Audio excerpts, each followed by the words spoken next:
Bem-vindos ao episódio 2 dessa temporada tão especial, a segunda temporada do Química Amor, que é a temporada de Júlio das Pretas. Nesses episódios de agora, só tem convidados especiais, mulheres negras incríveis da Química. Hoje, irei trazer a professora Paloma Nascimento dos Santos. E iremos falar sobre a importância do ensino antirracista. Isso tudo após a vinheta.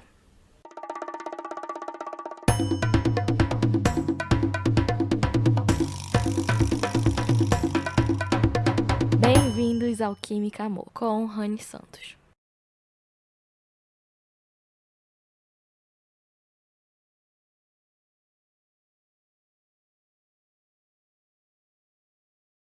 Bom, seja bem-vinda, Paloma, ao Química Amor. Obrigada, Rani. Um prazer estar aqui com vocês. Bom, para quem não te conhece, eu acho que você pode fazer uma breve apresentação sua, quem é você, o que você faz, tudo mais, com a sua área. Eu sou Paloma Santos, sou professora de Química. Eu fui professora de Química da Educação Básica durante muito tempo e hoje eu sou professora do Departamento de Química Geral e Inorgânica do Instituto de Química da Universidade Federal da Bahia. Lá eu desenvolvo pesquisas e projetos na área de ensino de Química. Então, eu atuo na área de educação em ciências, né, educação e ensino de ciências, especificamente ensino de Química, mas grande parte da minha trajetória foi pesquisando gênero e ciências. Então, fiz alguns trabalhos e estudei bastante sobre gênero e ciências, assim, mulheres cientistas. Eu não tinha ainda uma proximidade com a temática étnico-racial. Então, essa aproximação só se deu há alguns anos, faz pouco tempo, e aí hoje eu considero que eu tendo a me afastar das temáticas sobre gênero, ainda consigo articular alguma coisa, mas eu me concentro mesmo em estudar, pesquisar e produzir a partir da relação entre ensino de Química e relações étnico-raciais. E aí o foco dos meus interesses são a negritude, né? Porque dentro desse bloco pode incluir também as questões dos povos originários, né? As questões indígenas. Então, eu trabalho dentro das relações étnico-raciais com o povo negro.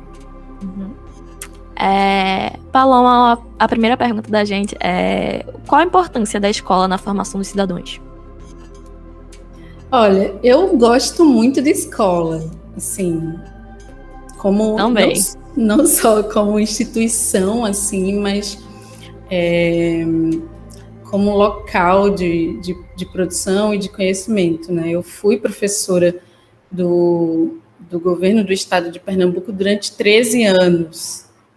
Então, eu atravessei hoje a gente tem uma integralidade, eu acabei não dizendo, mas eu sou pernambucana, né? Trabalho e moro em Salvador, mas eu sou pernambucana. Então, eu fui aluna da escola pública da rede estadual durante os anos 90, e aí eu fiz a minha formação na graduação durante os anos 2000 até 2006, e aí em 2006 eu entro no governo do estado para ser professora do ensino básico. E aí eu atravesso de 2006 a 2019 muitas mudanças que aconteceram na educação básica, não só em Pernambuco, mas no Brasil todo. Então, a escola que eu fui aluna é muito diferente da escola que eu fui professora nos meus primeiros 5 anos e que é muito diferente da escola que eu fui professora nos meus últimos 5 anos, né, na escola básica. Então, a gente passa de uma escola... Hoje nós temos uma maioria de escolas integrais em Pernambuco. que é uma realidade muito diferente se a gente olhar para outros estados do Nordeste, por exemplo. Aqui em Salvador ou na Bahia como um todo, as escolas integrais elas ainda são pouquíssimas. E se a gente der uma olhada para Pernambuco, a gente... Você está falando de escolas públicas ou escolas em geral? Eu vou me referir só sobre escolas públicas, em que eu só tenho experiência com as escolas públicas, e eu considero que quando a gente fala de escola para todo mundo, no sentido social, econômico e político, eu considero que a escola ideal é a escola pública. Correto. Então, eu gosto muito desse lugar, que é um lugar democrático, cheio de problemas, sim, mas é um lugar democrático. E é bem interessante de pensar que eu vou datar esse podcast agora, que nós estamos vivendo esse período de pandemia e as várias discussões sobre a educação de crianças, a educação de adolescentes e o papel da escola nesse processo, a dificuldade que as crianças e os adolescentes têm em socializar e a escola como esse lugar de socialização, ele ficou mais evidente agora na pandemia, quando as escolas foram fechadas, né? E mais do que isso, eu acho que eu penso a escola também como um lugar de crescer culturalmente, de fazer trocas sociais. Eu descobri alguns livros no clube de leitura na minha escola, no ensino médio. Assim. Eu descobri que eu gostava muito de ler nesses momentos. Então, a escola ela é muito marcante. E ela não é só marcante positivamente, ela é marcante também negativamente, né? A gente estuda, nós somos educadoras e educadores, a gente se dispõe a estudar educação e escola para tentar melhorar, porque a gente percebe que ela tem muitos problemas. Mas, além de ser um local de produção e difusão de conhecimento, de socialização, eu também enxergo a perspectiva política da escola, porque para algumas comunidades, a escola é o lugar onde as crianças e os adolescentes se alimentam de verdade. E tem crianças e adolescentes que fazem a primeira refeição na escola. E que nessas escolas consideradas integrais, esses estudantes têm café da manhã, lanche da manhã, almoço, lanche da tarde, na escola.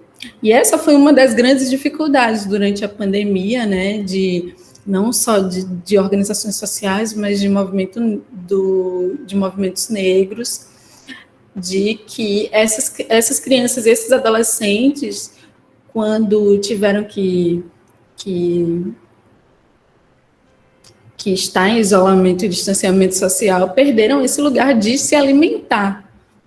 Então, a escola é esse complexo. Em algumas comunidades, a escola ela é apoio em alguns eventos, a escola é centro cultural, a escola é lá na escola onde você faz um curso técnico ou um curso de formação. Então, eu entendo a escola como esse lugar complexo, necessário e responsável pela formação de crianças e adolescentes hoje. Então, mesmo com... A gente está num momento emergencial, né? Esse momento à distância, eu acho que algumas coisas vão continuar. Eu acho que gravar aqui contigo à distância é uma das... Não tem coisa boa na pandemia, mas uma das coisas que nós aprendemos com a pandemia foi a utilizar melhor o computador, as redes sociais, com certeza.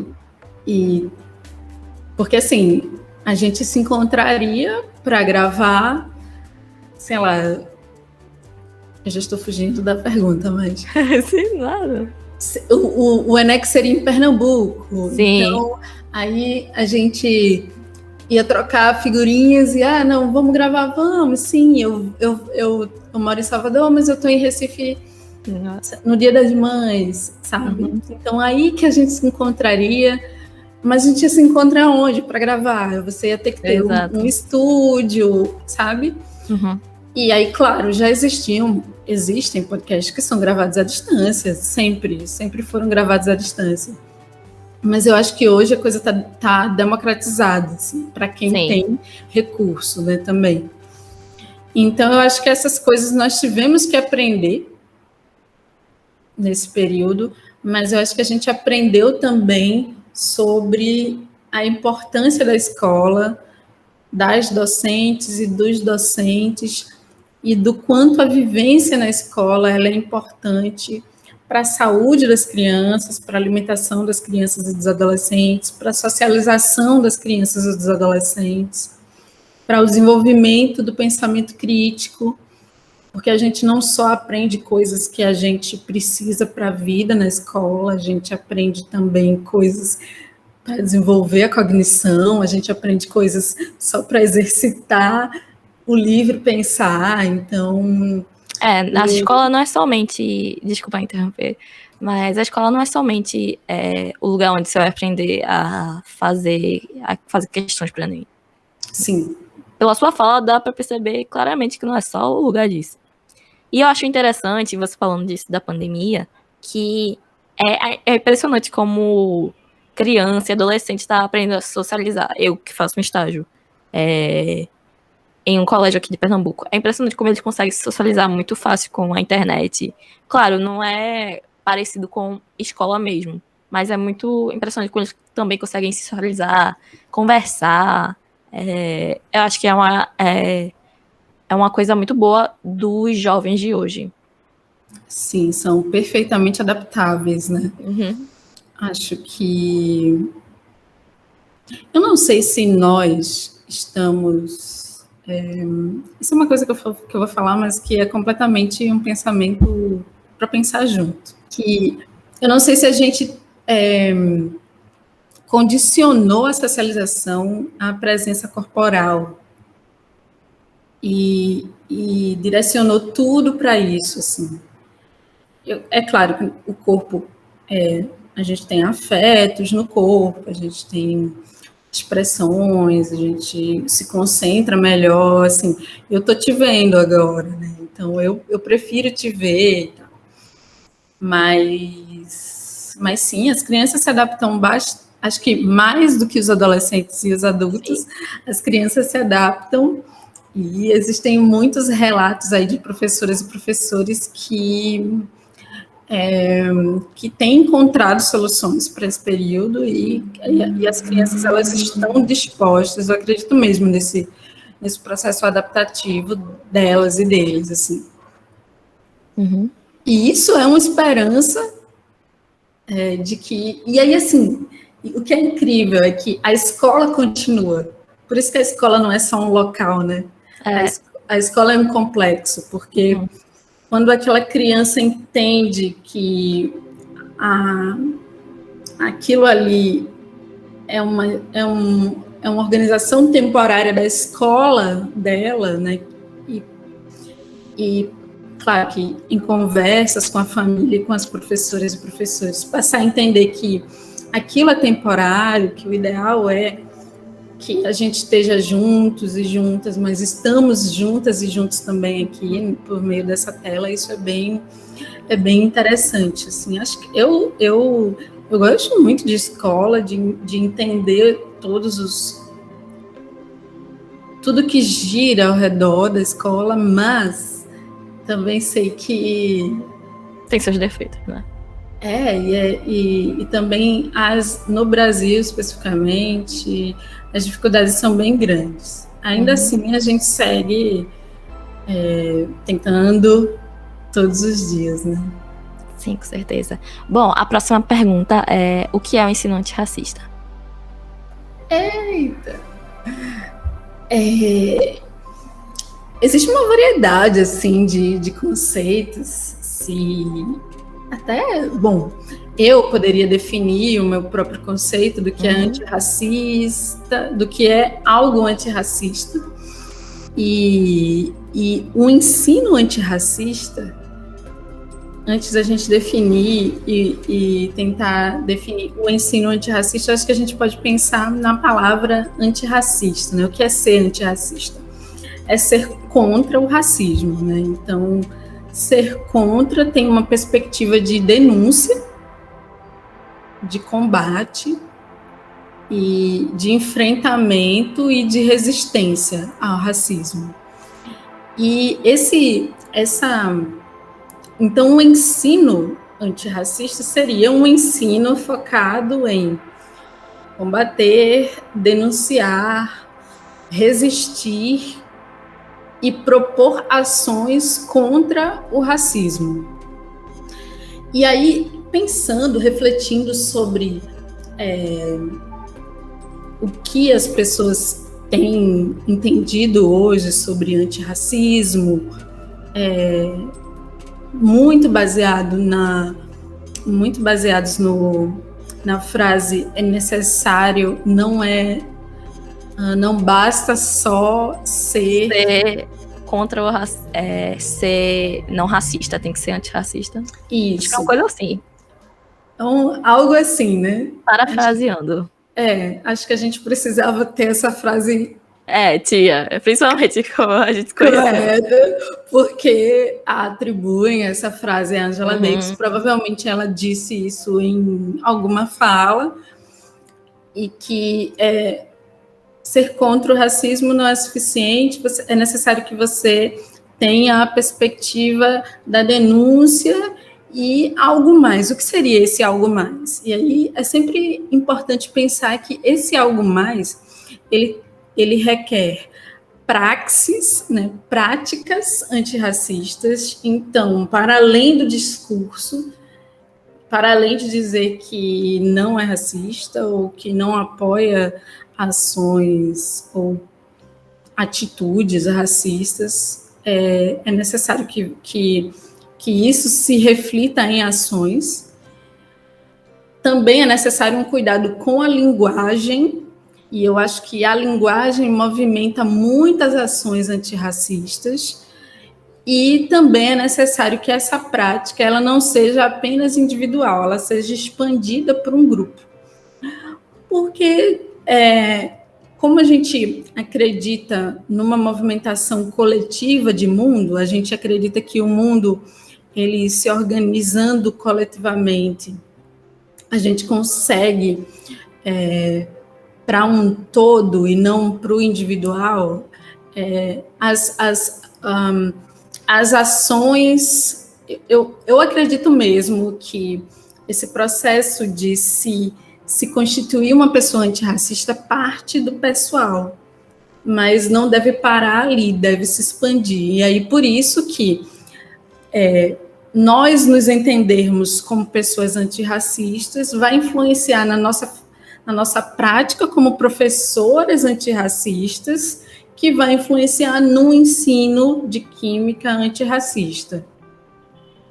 O que a gente tem visto é coletivos de professoras e professores, grupos de pesquisa e até ações individuais de professoras e professores que são antirracistas, então, que propõem o ensino de química afrocentrado ou que propõem ações que vinculem o ensino de química a propostas didáticas antirracistas, mas isso seria isolado, seriam movimentações isoladas se, por exemplo, no projeto político-pedagógico da escola, de qualquer escola, não exista uma disposição para ser antirracista.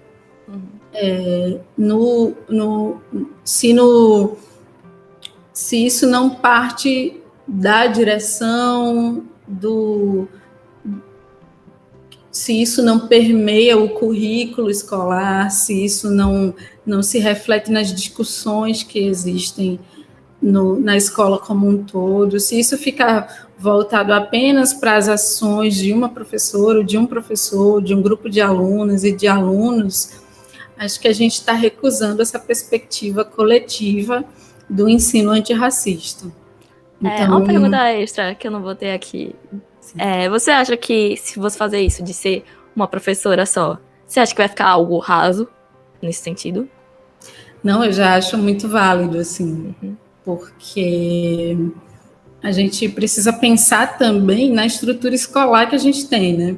A estrutura escolar que a gente tem hoje no governo que a gente tem também, né? Isso é muito importante, porque a gente pode até falar um pouquinho mais para frente, né? Do quanto hoje nós temos um vento de perseguição para pessoas que se envolvem com ações ou com discursos ligados aos direitos humanos e ligados à luta pela igualdade em prol da justiça, né? Então, isso a gente pode tratar mais na frente, mas eu acho muito importante que atitudes individuais e uma única professora seja aquela professora sozinha é muito cansativo. Sim. Eu acredito que deve ser muito cansativo não ter pares na sua escola em que você possa confiar, em que você possa dividir esse processo de formular e pensar ações e teorizar e pensar práticas pedagógicas que derivem no ensino antirracista, mas existem sempre as alunas e os alunos que acabam agregando o coletivo e participando, porque se a gente pensar, nossa escola, ela é uma escola negra e feminina, porque a nossa escola reflete o demográfico brasileiro, que é um demográfico. A nossa escola pública reflete o demográfico brasileiro, que é um demográfico preto, majoritariamente negro e de classe mais baixa. Então, eu sei que é solitário ser uma professora e um professor que às vezes é muito solitário, né, estar nesse lugar, mas eu acredito que é um lugar necessário, sim. Eu acho que é ótimo para a próxima pergunta, depois dessa extra que eu te fiz. Por que devemos ter um ensino antirracista? Eu acho que o que você falou é muito interessante. Eu acho que seria uma obrigação. Eu falei ali do projeto político pedagógico. Eu não consigo pensar numa educação de pessoas, né, principalmente em escola pública. Sim, num processo formativo de crianças e de adolescentes, eu não consigo pensar nesse processo se ele não for antirracista em si. Claro que ele tem que ser muitas outras coisas, assim, ele tem que estimular a leitura e a produção de textos, ele tem que estimular a fruição da arte, ele tem que estimular a argumentação, o cuidado com o outro, o cuidado consigo, o cuidado com o outro, ele tem que incentivar a corporeidade por meio da educação física, o ensino ele tem que ser estimulante e necessário para pensar a natureza, por isso que a gente estuda ciências.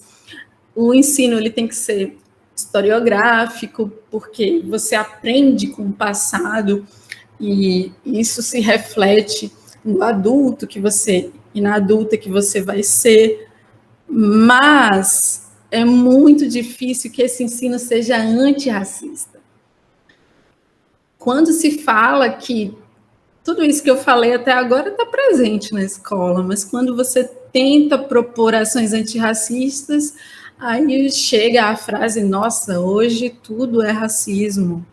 Ultimamente tudo é racismo no Brasil. É muito mimimi. É muito mimimi, né? Essas pessoas... Eu ouvi uma frase, nunca teve tanto negro no Brasil querendo falar, mas são absurdos que são ditos, mas a concepção seria que a escola deveria ser tudo isso e antirracista em seu projeto político-pedagógico. Mas por que nós devemos ter um ensino antirracista? Porque o racismo desumaniza, o racismo mata, o racismo ele é responsável pela organização de uma sociedade desigual. Então, ensinar crianças, adolescentes e adultos, porque o ensino antirracista ele também tem que se expandir para o ensino técnico, a universidade, que é um lugar muito racista hoje, a universidade e a pós-graduação, né? Mas a gente precisa se concentrar em medir esforços para que nesses espaços escolares não haja racismo, porque o racismo ele é desumanizante. Ele coloca num lugar de não humanidade pessoas apenas por causa de sua constituição física, apesar de que raça é muito mais do que uma constituição física, mas pensando a primeira camada, né? Depois vem a camada social, a camada relacional, enfim. E, especificamente sobre o ensino e a formação de professores e professoras de química, eu queria trazer um dado bem interessante. O jornal Nexo, que é aquele jornal de mídia independente, ele publicou uma pesquisa que eles monitoraram quais seriam as licenciaturas mais os cursos de graduação dentro de um período de tempo que eu não me lembro agora, mas quem quiser consultar, eu posso até deixar o link para você, Ana. Quais seriam os cursos mais negros da Universidade Brasileira, considerando um período de tempo analisado. E aí a gente pode pensar que as humanidades estão lá no topo, como as que possuem pessoas mais negras, né? Então, cursos como ciências sociais, história, tem uma quantidade de pessoas negras muito grande. No extremo, estaria medicina, estaria direito, química. E aí é que está. A licenciatura em Química, ela aparece como a primeira licenciatura com a maior quantidade de pessoas negras no Brasil. Nossa! Isso é muito significativo. Chocada. Isso é muito significativo. Eu também fiquei. E eu fiquei tentando pensar assim, por quê, mas eu acho que pensar os porquês não é muito produtivo, mas esse dado mostra que é uma licenciatura que forma professores e professoras negros e negras e que vai atuar em uma escola pública que também está repleta de alunos e alunas negros e negras. Então, é por isso que o ensino deve ser antirracista, porque nós temos professoras e professores de química que são negras e negras sendo formadas, que vão dar aula ou participar do processo de formação de estudantes negros e negras. Então, a escola, ela não é predominantemente branca. A escola predominantemente branca não é a escola pública. E eu defini aqui que o meu padrão de fala e que o nosso padrão aqui de análise, de conversa, seria a escola pública, né? É por isso que a gente tem que ter um ensino antirracista, né? Porque a gente precisa combater esse tipo de opressão no espaço escolar, que é o espaço de formação inicial, né? Socialização primeira, às vezes. E é lá onde muitos discursos que são formados, a gente vai refletir. Eu consigo lembrar de coisas que me marcaram durante o ensino médio e durante o ensino fundamental. Não só coisas que me foram ditas, mas pessoas atividades marcantes, professores e professores marcantes, eu consegui lembrar.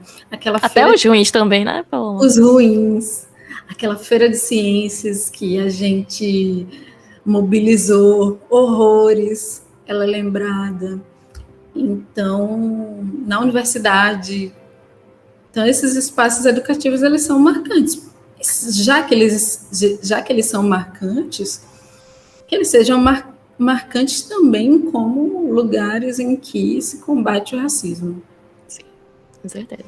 Bom, eu vou juntar as próximas perguntas, que eu queria que você falasse um pouco da história do ensino antirracista e qual a importância dele nos dias de hoje. Para falar um pouquinho da história, eu vou utilizar um livro da Nilma Lino Gomes, que se chama Movimento Negro Educador. E para fazer esse resgate, eu recomendo esse livro da Nilma Lino Gomes, Movimento Negro Educador, e também esse livro do Sales Augusto dos Santos, que é Educação, um Pensamento Negro Contemporâneo. Nesses dois livros, nós vamos encontrar assim, um resgate histórico de como as pessoas negras organizaram a educação, de como a educação negra no Brasil se organizou até hoje, né? Então, qual seria aproximadamente qual seria um marco que eu definiria? O primeiro marco que eu definiria nós precisamos derrubar o mito de pensar que as pessoas que chegaram aqui no Brasil, que fizeram o trânsito por meio do Atlântico e que vieram aqui para serem escravizadas no Brasil, nós precisamos derrubar esse mito de que essas pessoas, elas eram aculturadas, que elas não tinham nenhum tipo de instrução. E isso precisa ser derrubado. Essas pessoas que chegaram aqui adultas, na maioria, na sua grande maioria chegaram aqui adultas, elas tinham um tipo de educação muito diferente da educação que era organizada aqui. Então, se costuma muito pensar, eu não gostaria de marcar pelo processo de escravização, mas eu quero começar diferente. Primeiro, parar de pensar que essas pessoas chegaram aqui desumanizadas, sem serem pensantes, sem ter língua própria, linguagem própria, organização cultural, modos de fazer e de pensar a natureza, técnicas. Essas pessoas chegaram com conhecimento aqui no Brasil e influenciaram, inclusive, a nossa Constituição como sociedade brasileira. Mas pensar essas pessoas como pessoas sem instrução, aculturadas, sem inteligência, e que eram apenas corpos prontos para o trabalho, faz parte, isso marca muito a educação brasileira. Por quê? Porque aí o movimento quando se rompe, seja formalmente ou informalmente, quando se rompe com os processos de escravização, essas pessoas negras, elas não têm a oportunidade de acessar a escola, elas são proibidas, inclusive por documentos legais.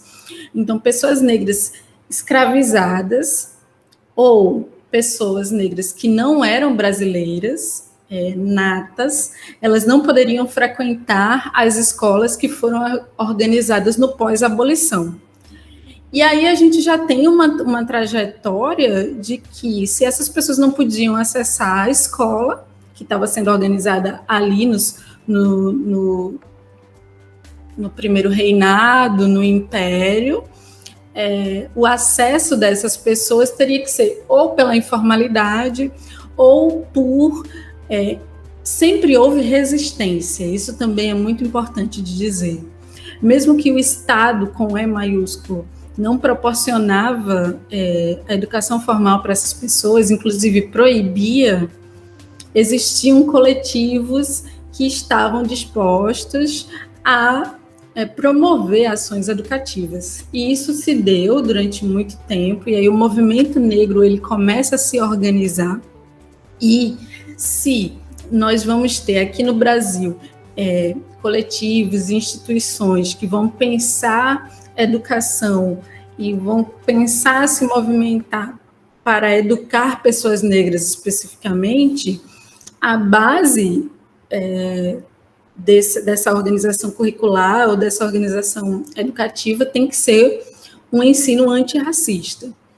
E antirracista para que você que participa e que é pessoa negra possa se identificar e participar dessa instituição também faz parte do seu processo identitário, e também que aquilo que você aprenda sirva para que você alimente a roda da resistência.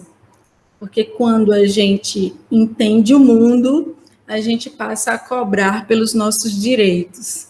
E aí por isso que era muito importante que essas pessoas, pós o processo de escravização, soubessem ler, escrever e tivessem acesso à educação, porque elas poderiam resistir mais do que já estavam resistindo durante todos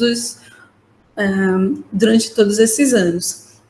E aí, bom, existem organizações como a Imprensa Negra, a Frente Negra Brasileira, o Teatro Experimental do Negro. Eu estou fazendo assim um salto histórico, várias escolas em Pernambuco, na Bahia, no Rio de Janeiro, escolas que são marcos de educação negra na história do Brasil, e que eram contrapontos a esse impedimento que sempre ocorreu, né, da participação de pessoas negras. Claro que, a partir de um estabelecimento de uma Constituição brasileira, o ensino ele passa a ser obrigatório e democratizado para todas as pessoas no Brasil. Então, aí a gente tem um acesso por meio de lei, mas que deve ser garantido pelo Estado e que ainda nós estamos buscando, assim, todas as crianças na escola, todas as crianças negras na escola. O adolescente, o jovem negro, ele precisa estudar, mas é necessário que ele se mantenha na escola e não tenha que sair para trabalhar por isso, que ele tenha condições sociais de se manter estudando, né? Então, com a expansão dos movimentos políticos brasileiros, a gente tem algo que hoje a gente chama de ações afirmativas, que aí garante não só que pessoas negras elas tenham garantida a educação básica, mas que elas também possam alcançar outros níveis de ensino que antes era dito que eram níveis que apenas a elite conseguia acessar, que é a graduação, o ensino superior e a pós-graduação. Hoje, nós temos ações que garantem que essas pessoas, nós, né, pessoas negras, estejam no ensino superior e na pós-graduação, e a gente tem hoje também uma escola pública que garante acesso a qualquer pessoa, independente de qualquer extrato social que você esteja. Não temos ainda uma idealidade, mas é importante resgatar essa história. Eu achei muito interessante essa pergunta, porque nos leva imediatamente às nossas ancestrais, que se hoje eu e você podemos estar no ensino superior, né, e como mulheres negras, isso é o resultado de uma movimentação e de uma organização de pessoas negras que vieram antes de nós e que ou bateram nas portas ou criaram portas para que a gente pudesse estar aqui, né? Eu gosto dessa metáfora da porta, que eu acho que é uma cineasta negra, Ava DuVernay, que é incrível. incrível. Ela dirigiu Selma, dirigiu 13ª Emenda. Olhos que Condenam. Olhos que Condenam, fortíssimo. Fortíssimo mesmo. Fortíssimo. Tem Queen Sugar, que é uma grande novela maravilhosa. Tem Greenleaf, não sei se Greenleaf é dela. Não sei se ela dirige Greenleaf, mas eu sei. Mas acho que ela é produtora, coisa assim. Penso que sim. E Uma Dobra no Tempo também, eu não sei. A gente está chutando aqui as coisas que a Ava fez. Mas a Ava tem uma frase que eu acho ótima, que é: se não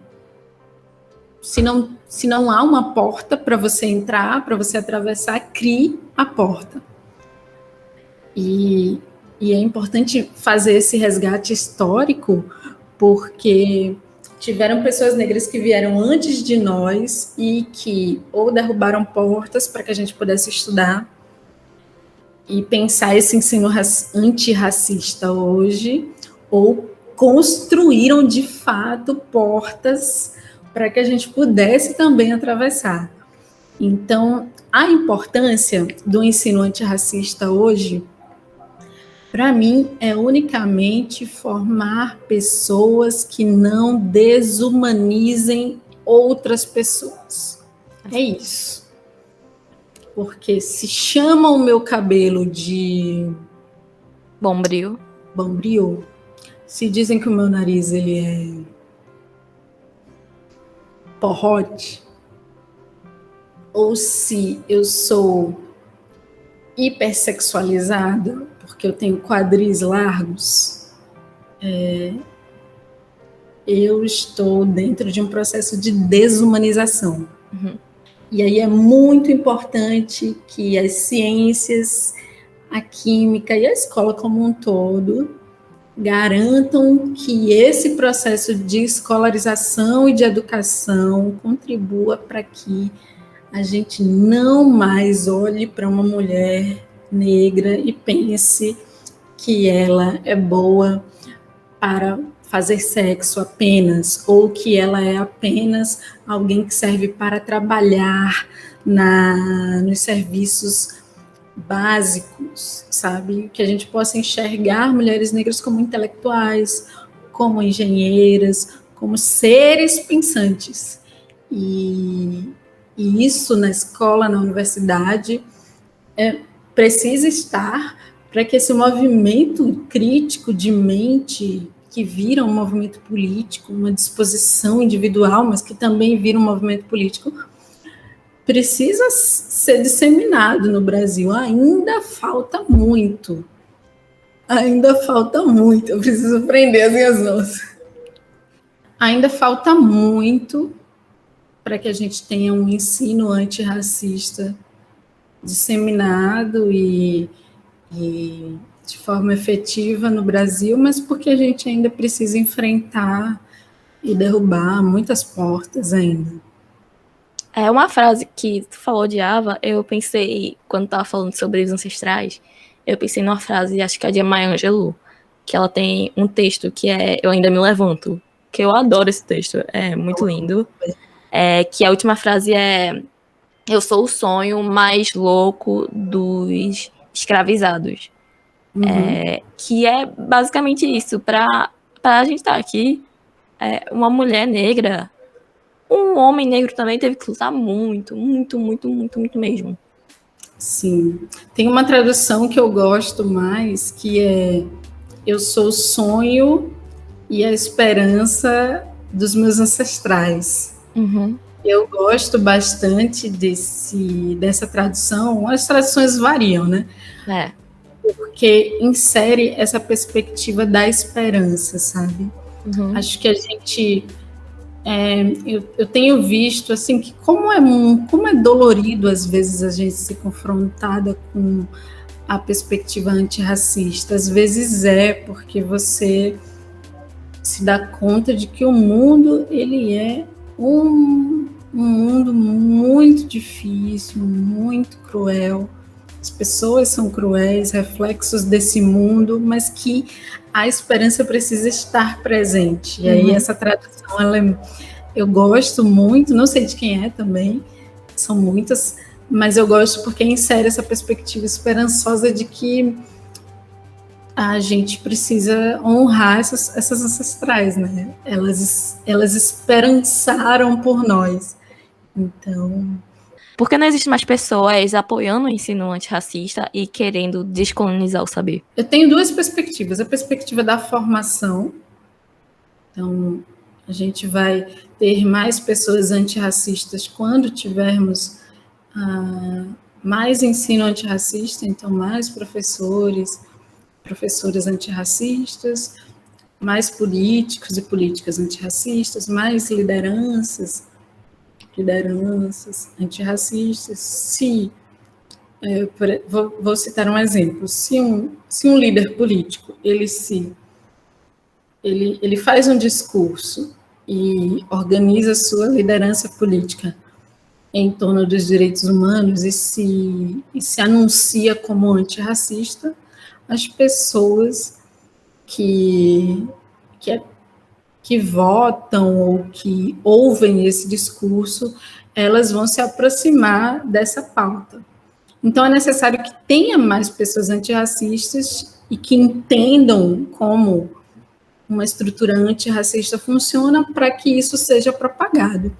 E não existe porque o Brasil ainda é um país muito racista. Ele foi, na verdade, estruturado em torno de políticas racistas, né?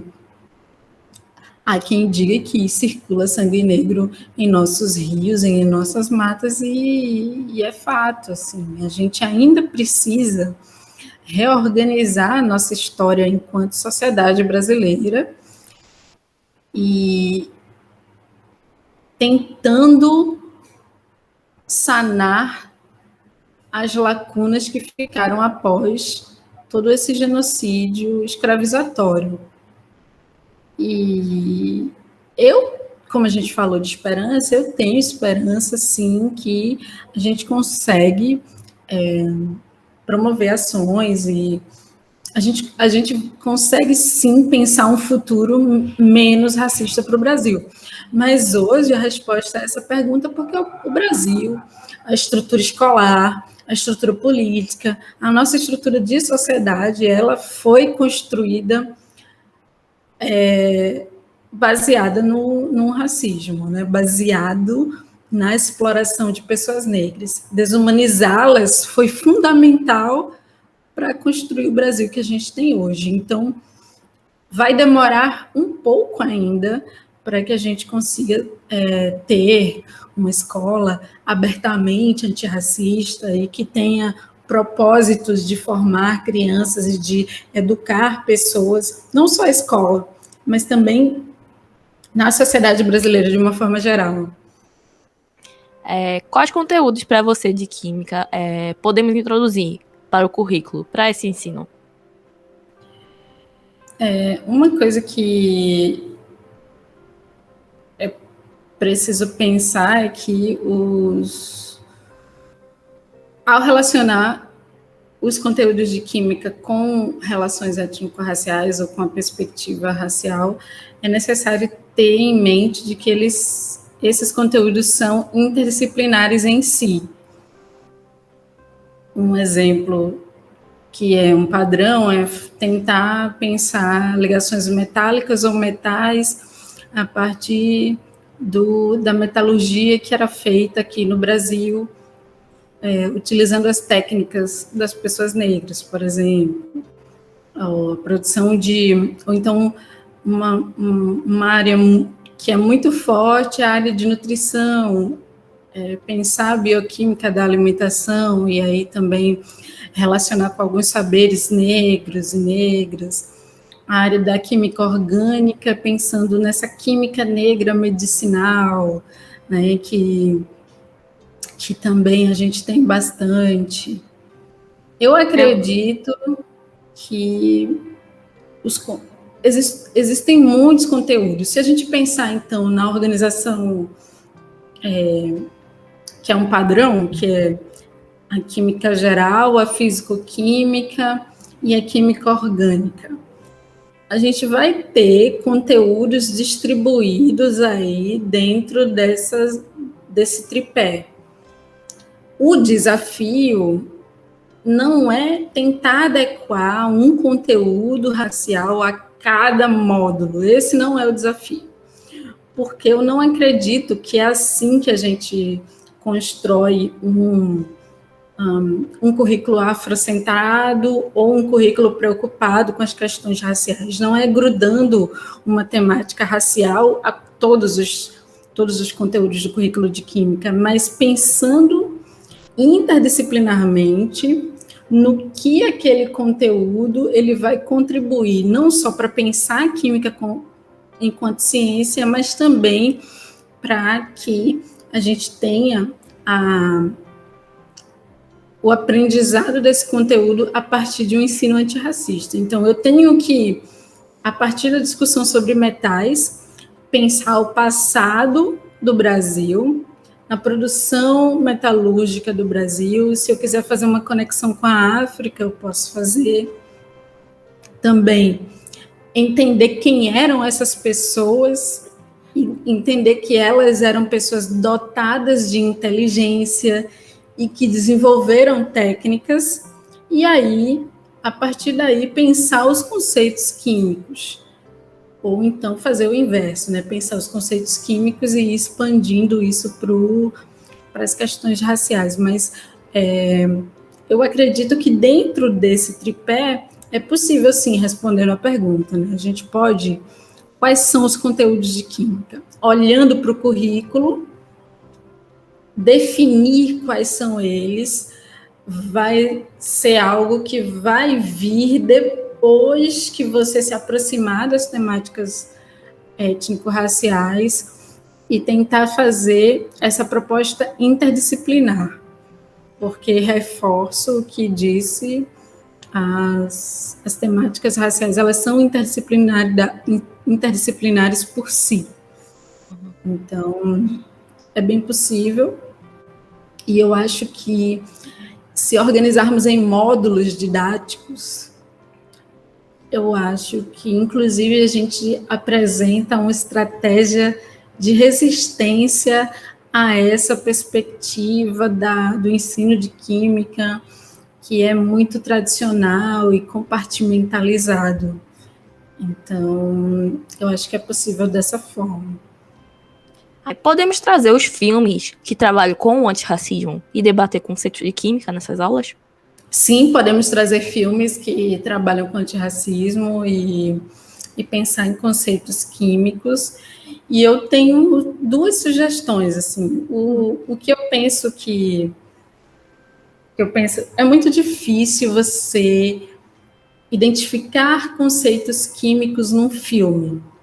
Para isso, você vai precisar assistir muitos filmes, porque a produção cinematográfica, exceto quando é um documentário ou um filme científico voltado para ser um filme didático, as produções cinematográficas elas estão pautadas na ficção, né? Então, o que pode ter ali é algo que seja o disparador de discussões que a gente possa aproveitar na química. Então, eu vou dar aqui duas sugestões. O primeiro é bem geral, assim, para pensar a ciência em geral, e o segundo é para pensar alguns conceitos em química. O primeiro que eu recomendo é A Vênus Negra, que é um filme mais antigo, e